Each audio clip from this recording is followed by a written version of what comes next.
Hello friends, कैसे आप सब। I hope you all are fine.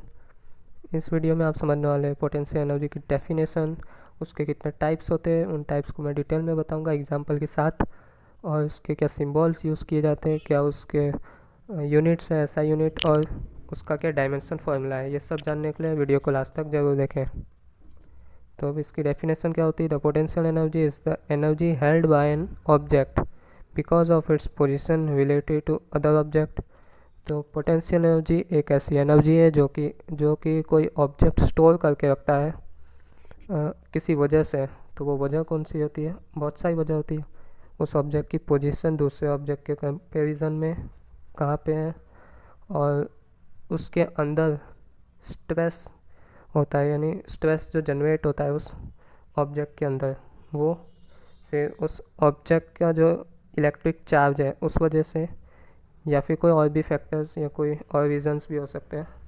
तो ये इस वजह से पोटेंशियल एनर्जी एक ऑब्जेक्ट में जनरेट होती है, उसमें उसके अंदर स्टोर हो जाती है।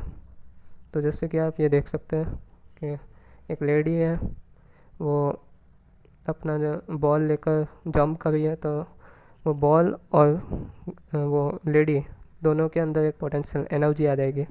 और अगर वो नीचे को आएगी ग्रेविटी की वजह से, तो नीचे वो आते वक्त काइनेटिक एनर्जी में कन्वर्ट हो जाएगी पोटेंशियल एनर्जी।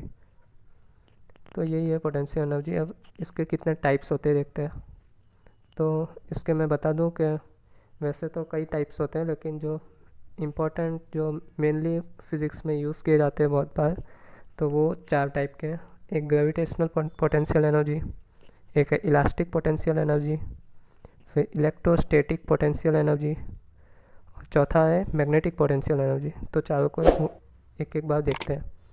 तो पहले ग्रेविटेशनल पोटेंशियल एनर्जी। तो it is the potential energy a massive object has in relation to another massive object due to gravity. तो जो अभी हमने पोटेंशियल एनर्जी की डेफिनेशन में देखा ही था, तो वैसा ही है।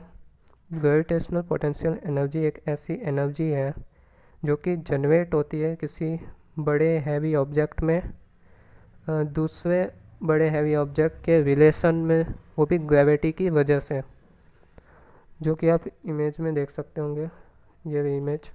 तो ये बॉल में जो ग्रेविटी की वजह से उसमें एक पोटेंशियल एनर्जी जनरेट हुई है, स्टोर हुई है। अब अगर बॉल जब नीचे आएगी तो काइनेटिक एनर्जी में कन्वर्ट होकर आएगी। अब आपको एक और चीज़ बता देता हूँ कि ज़्यादातर जो फार्मूला है वो यही यूज़ किया जाता है पोटेंशियल एनर्जी का, जो कि ग्रेविटेशनल पोटेंशियल एनर्जी का फार्मूला है U=mgh। अब इसमें जो है m है वो मास है, किसी ऑब्जेक्ट का मास, और वो जो ग्रेविटी आ रही है वो, और उसकी ग्रेविटी यानी ग्रेविटेशनल एक्सेलरेशन, और हाइट यानी इस बॉल की ग्राउंड के कंपैरिजन में जो हाइट है, यानी ग्राउंड से लेकर ऊपर तक जितना ऑब्जेक्ट है उधर तक की हाइट बताता है। तो ये mg है। जो ज़्यादातर न्यूमेरिकल में वही फॉर्मूला हम यूज़ करेंगे। अब इलास्टिक पोटेंशियल एनर्जी क्या है। तो ये सिंपली एक ऐसी पोटेंशियल एनर्जी जो कोई इलास्टिक मटेरियल को स्ट्रेच करने पे या फिर कंप्रेस करने पे स्टोर होती है, जनरेट हो जाती है उस मटेरियल में। तो जैसे आप ये रबर बैंड को देख सकते हो, तो आप ये रबर बैंड को जब स्ट्रेच करते हो, तो स्ट्रेच करने से इसमें पोटेंशियल एनर्जी आ जाती है, जो कि इलास्टिक पोटेंशियल एनर्जी है।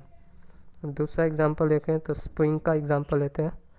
तो इसमें क्या है, तो स्ट्रिंग को जब अनस्ट्रेच, यानी कि अभी ये स्ट्रेच नहीं किया है हमने, तो इसमें पोटेंशियल एनर्जी जीरो होगी, क्योंकि हमने कुछ किया ही नहीं है, वो स्ट्रेच नहीं है ना, तो हमने कंप्रेस किया है, तो उसमें पोटेंशियल एनर्जी जीरो है। लेकिन जब हम इसको खींचेंगे या स्ट्रेच करेंगे, तो इसमें पोटेंशियल एनर्जी जनरेट हो जाएगी, जो कि हाफ kx² के बराबर की होगी। अब वही चीज़ अगर हम इसको कंप्रेस कर दें, तो भी उसमें जो पोजीशन है वो चेंज हुई है, एक्स पोजीशन चेंज हुई है इसमें भी, तो उस वजह से इसमें पोटेंशियल एनर्जी जनरेट होगी, वो elastic potential energy half kx² के बराबर ही होगी। तो यही है इलास्टिक पोटेंशियल एनर्जी। अब हाँ, ये मैं बता दूं कि जो k है वो कांस्टेंट है, और जो x है इसमें वो पोजीशन बताता है, रिलेटिव पोजीशन, यानी नॉर्मली जो अनस्ट्रेच स्प्रिंग थी उसकी पोजीशन कहाँ पे थी, और जो कंप्रेस या फिर स्ट्रेच करने के बाद जो पोजीशन चेंज हुई वो पोजीशन एक्स है। अब इलेक्ट्रोस्टैटिक पोटेंशियल एनर्जी क्या है, तो जो चार्ज क्यू है उसके वजह से स्मॉल चार्ज क्यू में जो फोर्स लग रहा है, तो उस फोर्स की वजह से उस छोटे क्यू चार्ज में पोटेंशियल एनर्जी जनरेट होती है या उसमें स्टोर हो जाती है। वो potential energy electrostatic potential energy है। अब जो फोर्स होता है वो आपको इक्वेशन पता ही होगी कि फोर्स की इक्वेशन क्या है, तो फोर्स की इक्वेशन है K Q Q by R square, यानी बड़ा Q small Q by R square, यानी डिस्टेंस बिटवीन टू चार्जेस। और अगर आप इसको पोटेंशियल अगर आपको फाइंड करना है तो पोटेंशियल इक्वल टू फोर्स, यानी जो फोर्स लग रहा है इनटू आर, तो उसमें आर आर कट जाएगा और लास्ट में जो बचेगा वो ये इक्वेशन होगी के क्यू क्यू बाय आर। यही पोटेंशियल एनर्जी की इक्वेशन है, इलेक्ट्रोस्टैटिक पोटेंशियल एनर्जी की। अब इसमें जो के है वो क्या है, तो कूलम्ब्स कांस्टेंट है जिसकी वैल्यू 1/4πε0 होती है, जो कि परमिटिविटी है ε0। अब मैग्नेटिक पोटेंशियल एनर्जी पे चलते हैं। तो मैग्नेटिक पोटेंशियल एनर्जी क्या है, the energy of magnetic movement in a externally produced magnetic field. तो जो भी एक्सटर्नली हमने मैग्नेटिक फील्ड प्रोड्यूस किया तो उसमें जो मैग्नेटिक मूवमेंट की एनर्जी होती है तो वही एनर्जी को हम मैग्नेटिक पोटेंशियल एनर्जी कहते हैं। अब वो मैग्नेटिक मूवमेंट क्या है, तो किसी मैग्नेटिक स्ट्रेंथ, यानी कोई मैग्नेट है या फिर कोई ऑब्जेक्ट है जो कि मैग्नेटिक फील्ड को जनरेट कर पाता है, तो उसके अंदर जो मैग्नेटिक मूवमेंट है वो बताता है कि उसकी स्ट्रेंथ कैसी है, उसका ओरिएंटेशन कैसा है, तो वही चीज़ बताता है मैग्नेटिक मूवमेंट। तो जैसे आप ये बायो मैग्नेट देख सकते हैं, एग्जांपल से आपको अच्छे से समझाएगा। तो बहुत आसान सा है, एक बायो मैग्नेट को आप मैग्नेटिक फील्ड में रखोगे तो जो डायरेक्शन मैग्नेटिक फील्ड की है उसी डायरेक्शन में अगर मैग्नेटिक की होगी तो उसका उसकी जो मैग्नेटिक पोटेंशियल एनर्जी है वो समझ लो नेगेटिव यानी सबसे कम होगी। और अगर आप परपेंडिकुलर रखते हो बायो मैग्नेट को मैग्नेटिक फील्ड के, तो मैग्नेटिक फील्ड इधर जा रही है, मैग्नेटिक मूवमेंट की डायरेक्शन को ऊपर की तरफ है, तो इसमें पोटेंशियल एनर्जी 0 हो जाएगी। और अगर आप बायो मैग्नेट को मैग्नेटिक फील्ड के उल्टी डायरेक्शन में रखते हो तो मैग्नेटिक मूवमेंट की डायरेक्शन उल्टी है और मैग्नेटिक फील्ड के कंपैरिजन में, यानी मैग्नेटिक फील्ड इस साइड जा रही है राइट साइड में और जो मैग्नेटिक मूवमेंट है वो लेफ़्ट साइड में जा रहा है, तो दोनों की डायरेक्शन अलग है। तो जो पोटेंशियल एनर्जी होगी बायो मैग्नेट की तो सबसे ज़्यादा होगी, मैक्सिमम होगी, जो कि एम बी है। अब मैग्नेटिक पोटेंशियल एनर्जी के जो इक्वेशन है वो ऐसी है कि U equal to M dot B, और अगर आप इस डॉट को हटा दोगे तो कॉस थीटा आ जाएगा, कॉस थीटा। तो ये आप समझ लेना, ये आपको पढ़ाया गया होगा वैसे तो। अब हम चलते हैं आगे। अब इसके हमने देख लिया क्या टाइप्स हैं इनके और टाइप्स में क्या डिफरेंस है। तो अब हम चलते हैं सिम्बॉल्स और यूनिट्स के।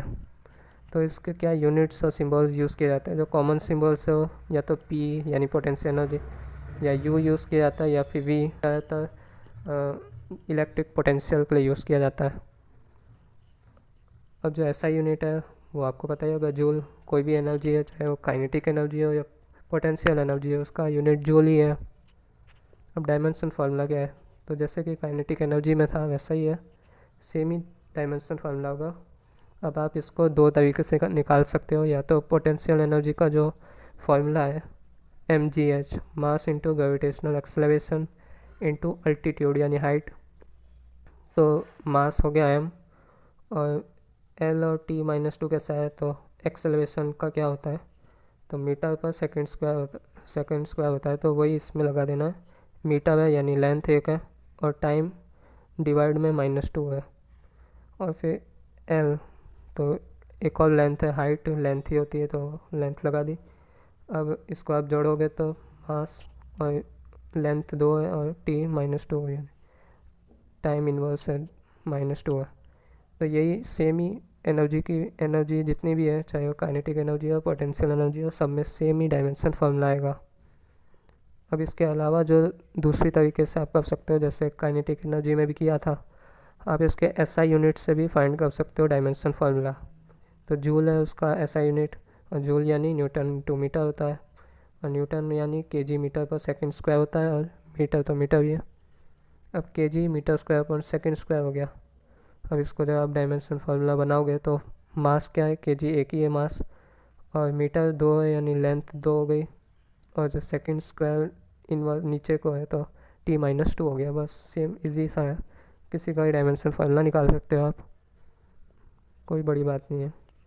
तो वीडियो अच्छी लगी हो तो वीडियो को लाइक करें, चैनल को सब्सक्राइब करें साइडिक यानी साइंस डिक्शनरी को, and thanks for watching this video.